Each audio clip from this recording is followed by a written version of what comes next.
Hola, estamos aquí para dar inicio al desarrollo de este tema. El tema que nos toca desarrollar es el tema de los contratos, uno de los temas más importantes del derecho civil, y hemos intentado realizar esta exposición para dar una explicación concreta y sencilla sobre este tema, iniciando desde lo más general a lo más específico. Antes de dar inicio a este tema, he enumerado algunas recomendaciones necesarias para el mejor entendimiento del tema de los contratos, donde es necesario tener un conocimiento previo sobre el tema de las obligaciones de forma general, ya que como sabemos y establece el Código Civil en su artículo 973, los contratos es un tipo de fuente de las obligaciones, donde además de los contratos, la ley, los cuasicontratos y los actos y omisiones ilícitas, donde intervenga la culpa o negligencia, serán considerados como fuente de las obligaciones. Pero en este tema nos corresponde adentrarnos al tema de los contratos.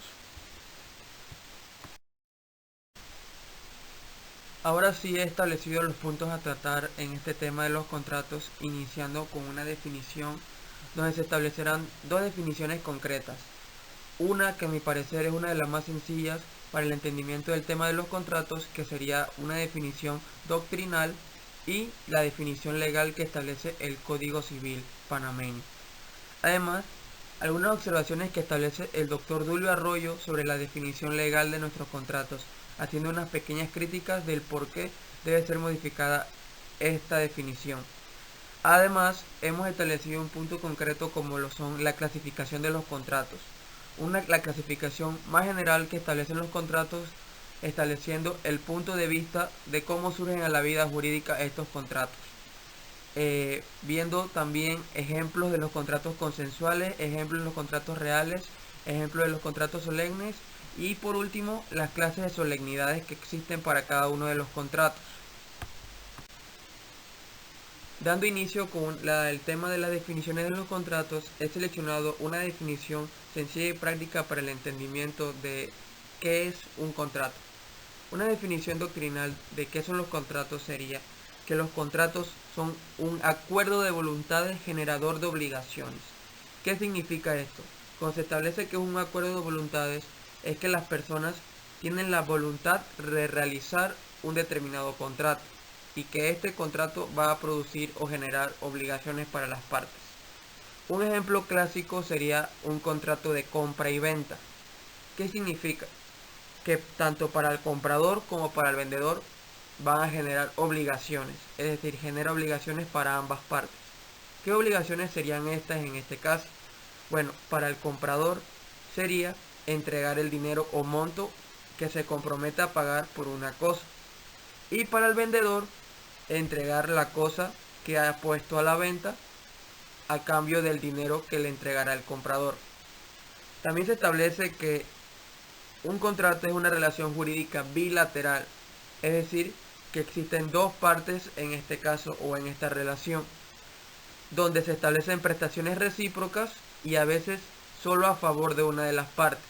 Cuando se establece que a veces solo a favor de una de las partes, un ejemplo casi clásico sería el contrato de donación, donde toda la ganancia o todo irá a favor a una de las partes sin que la otra reciba nada a cambio, más que la satisfacción de dar algo a otra persona. Y también he colocado la definición legal que establece nuestro Código Civil panameño en su artículo 1105, donde se establece que contrato o convenio es un acto por el cual una de las partes se obliga con otra a dar, hacer o no hacer una determinada cosa. Cada parte pueden ser una o muchas personas. Esta definición ha sido criticada por muchos juristas, en este caso el doctor Dulio Arroyo, por algunas falencias que tiene nuestra definición y mencionada a ser modificada. Por eso lo veremos más adelante.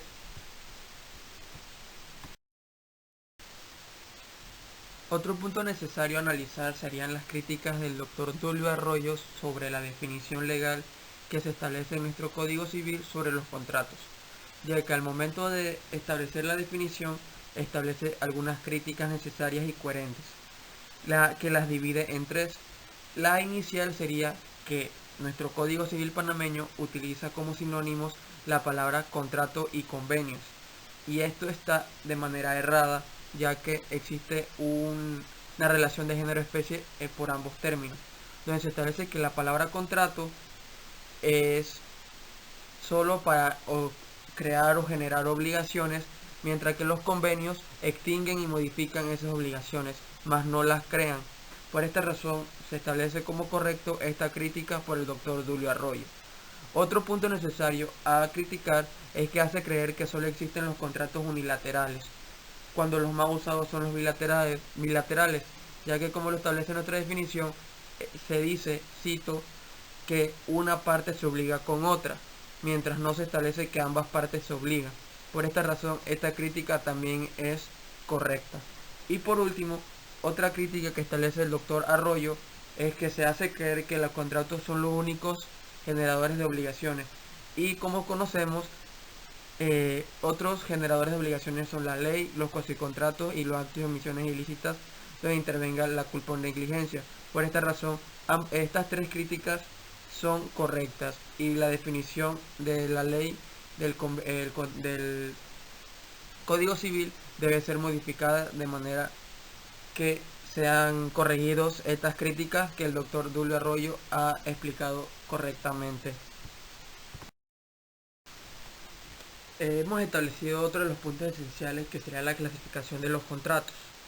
Debemos entender o tomar en cuenta que existen muchas clasificaciones de los contratos, pero hemos intentado partir desde la clasificación más general. Esta clasificación se basa en cómo surgen los contratos a la vida jurídica a fin de producir efectos. Estos contratos o esta clasificación sería los contratos consensuales, los contratos reales y contratos solemnes. Estos contratos poseen una base legal. La base legal de los contratos consensuales se establece en el Código Civil, donde se establece que los contratos se perfeccionan por el mero consentimiento y empiezan a producir efectos de lo meramente pactado. Y no solo de lo pactado, sino de las consecuencias de la naturaleza del contrato mismo, ya sea por la buena fe, el uso y la ley. Por esta razón se establece que los contratos consensuales son aquellos que se perfeccionan y surgen a la vida jurídica por el mero consentimiento de las partes.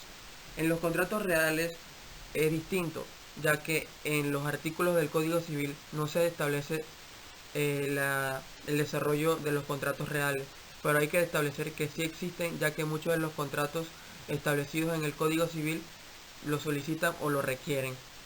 Por esta razón se establece que los contratos reales son aquellos que para que produzcan efectos jurídicos o nazcan a la vida, además de la voluntad, se requiere la entrega de la cosa o objeto del contrato. En los contratos solemnes se establece que estos contratos son aquellos que para que produzcan efectos jurídicos se requiere del cumplimiento de solemnidades establecidas en la ley para los contratos o para cada contrato concreto. Estas solemnidades las estaremos viendo más adelante, pero podemos mencionar que son algún tipo de formalidad que requiere el contrato para que exista o surja a la vida jurídica, algún requisito, algún tipo de inscripción o algún tipo de formalidad que requiera el contrato de por sí. Por esta razón se menciona que son solemnes.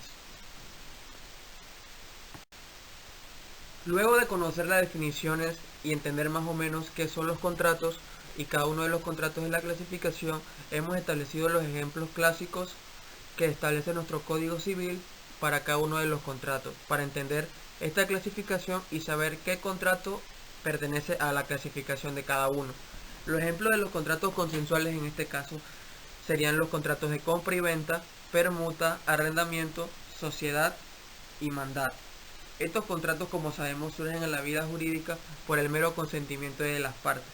Es decir, que para este caso no requieren de ningún tipo de entrega de la cosa, como establecen los contratos reales o de alguna solemnidad, sino es que por el mero consentimiento de las partes se puede dar una compra y venta, se puede dar una permuta, que en este caso, para si alguno no conoce qué es una permuta, sería un intercambio de objetos, es decir, un trueque, el conocido en la antigüedad como trueque. El arrendamiento es un contrato temporal donde se arrienda una tierra, una casa, un apartamento, etcétera, una sociedad y un mandato. Un mandato sería cuando se le solicita a una persona que realice una acción en nombre de otra persona. Estableciendo los ejemplos de los contratos reales, hemos establecido los contratos de prenda, préstamo y depósito. El contrato de prenda no es más que el contrato donde se busca algún tipo de garantía por algún tipo de crédito. Ejemplo sería cuando se empeña un objeto de valor, donde se entrega la cosa inicialmente y se recibe un crédito, alguna garantía, algún tipo de monto para el desarrollo de este contrato. Es decir, que el contrato no puede existir si no se entrega ese objeto que se va a poner en garantía para recibir una ganancia, algún efectivo. También el contrato de préstamo, donde hay que hacer una diferencia clásica entre préstamo y comodato, donde el tema esencial de esta diferencia es la cosa si es fungible o no, ya que como el comodato la cosa no es fungible, es decir, que la cosa no desaparece en el tiempo o no se desgasta, se debe entregar la misma cosa que se prestó. Un ejemplo clásico de un comodato sería cuando me solicitan que preste una pluma. No sería un préstamo sino un comodato, ya que yo requiero que se me regrese la misma pluma. En el caso que fuera un préstamo, yo le presto dinero a una persona, esa persona me puede regresar cualquier dinero, es decir, que el dinero no se desgasta en el tiempo. Puede ser cualquier dinero, solo necesito que me regrese ese dinero que le presté. En cambio en el comodato no, tiene que ser la misma cosa. Hay que entender esa diferencia. Y en el depósito es el contrato donde se le da a una persona una cosa para que la resguarde por un tiempo. Es decir, que si yo no le entrego la cosa que quiero que resguarde o cuide, que sea mi depositario, no podrá existir el contrato. Hay que entender que en los contratos reales se requiere que se entregue la cosa para que suban a la vida jurídica, además de la voluntad como mencionan en los contratos consensuales. Nuestro Código Civil en su artículo 1131 establece un listado sobre los contratos que requieren algún tipo de solemnidad o formalidad, donde establece inicialmente los actos y contratos que tengan por objeto la creación, transmisión, modificación o extinción de derechos reales sobre bienes inmuebles. ¿Qué significa para muchos que no conocen derechos reales? Estos derechos reales son derechos que se tienen sobre una cosa en específico, es decir, derechos sobre una casa, derechos sobre una propiedad, derechos sobre un terreno, sobre un carro específicamente. Es decir, que a diferencia de los derechos personales, que son derechos que no son específicos, que se tienen sobre alguna cosa determinada. La venta de frutos pendientes o frutos de un inmueble podrán constar en un documento privado. Otro punto sería el arrendamiento de bienes inmuebles por 6 o más años siempre que deban perjudicar a terceros. Es decir, que estos tipos de contratos requieren esa solemnidad, que siempre sería una inscripción en el registro público, para hacerle frente a terceros, como aspecto de publicidad, pero eso lo veremos más adelante. También las capitulaciones matrimoniales, siempre que se intente hacerla valer contra terceros personas. También en este caso, como aspecto de publicidad, se requiere esa solemnidad, que se inscriban en el registro público o en las oficinas correspondientes. La cesión, repudiación y renuncia de los derechos hereditarios o los de la sociedad conyugal. También se requieren las solemnidades. El poder para contraer matrimonio, el general para pleitos y los especiales que deben presentarse en juicio, salvo que el Código Judicial establezca lo contrario. El poder para administrar bienes y cualquier otro que tenga por objeto un acto redactado o que deba de redactarse en escritura pública o haya de perjudicar a un tercero, debe ser inscrito en las oficinas correspondientes. Y la sección de acciones o derechos procedentes de un acto consignado en escritura pública.